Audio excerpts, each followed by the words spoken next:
In today's world, various platforms have opened the conversation on the attack on men, and within that topic, the term high-value man has become very popular.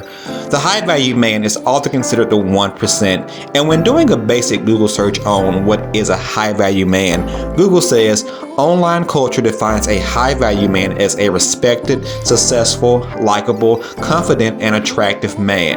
A high-value man has a clear purpose in life and achieves his goals to get there.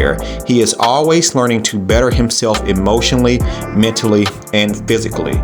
I don't totally disagree with that, but when we think of the high-value man, we have the Andrew Tates, the Jay Wallers, the top-earning athletes, etc., or any man that makes no less than $500,000 a year. But in reality, most men in America average about 50 grand a year. So why are a growing number of young men idolizing this 1% that is an exception in terms of the average man? The motivation and work ethic are at an all-time low for young men. Men are just playing video games, smoking weed, eating snacks, not dating, not working, and searching for motivation. The powers that be knows that, so they are pushing multiple narratives. So we have the high-value 1% man, which feeds off the red pill, blue pill movement. It first pits women against men and uses the exception for both to justify the argument. Most women are not gold-digging whores, and most men are not high-profile businessmen or athletes. Our common goal as men and women should be to come together to have a successful relationship or marriage and to produce successful offspring. And our value should be based on that alone. We are looking at figures like Andrew Tate and saying, to be a high-value man, I should make millions of dollars, drive a Bugatti, live in a mansion, and be in tip-top shape. And for what? So you can have meaningless sex with garden tools, so weak men can look up to you online. What does these things really do for men if you don't have an actual family? The definition also mentioned a high-value man as being respected, successful, and likable. Respected by who? Successful to who?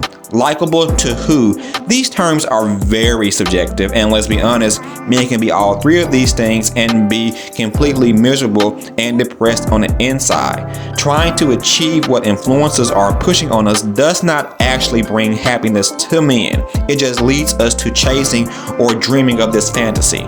And on top of the improbable income goals, we are skipping over topics like marital relationships and fatherhood. If we are going to demonize women for not embracing marriage and motherhood, we have to judge men on equal standards. It's actually kind of sexist to just minimize a guy down to his monetary value. If you make a ton of money and have a piss poor relationship with women and or you are an absent father, that is no true high value man. I do believe men should be the breadwinners, but it takes more than that to be a man. Let's learn how to treat women, how to talk to women, how to express yourself to women. Marriage or any long relationship does take work, but it's the most beneficial and rewarding thing in your life that you can invest your time in. Some people may say it's easier to just trade girlfriends in and out of your life, which I guess is much easier than building a great marriage with one woman. But to call yourself a high-value man, you should be able to commit yourself to one woman and build this great marriage. If you can't do that, how great are you really? And honestly, I don't tend to listen to men who has never been married and or has no children, because you really don't get these rich life lessons until you experience these things as a man. Now, am I saying you should not focus on making more money? No.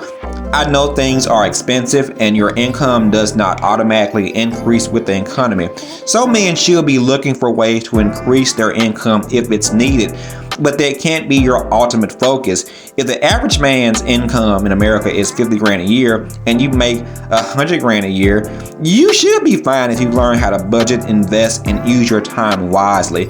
You don't have to be an NBA player. And honestly, if you look at the life of a pro athlete where they get paid millions of dollars a year, they are away from their homes, they're away from their family, their wife, their kids over half the year. So they sacrifice so much of their relationships with their families simply for their fortune. That's why many of them end their marriages in divorce or whatnot.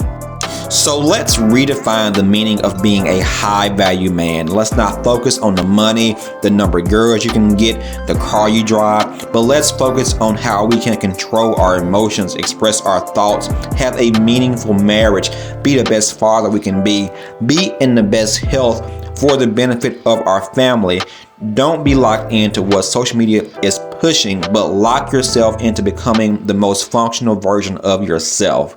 Your future self will thank you.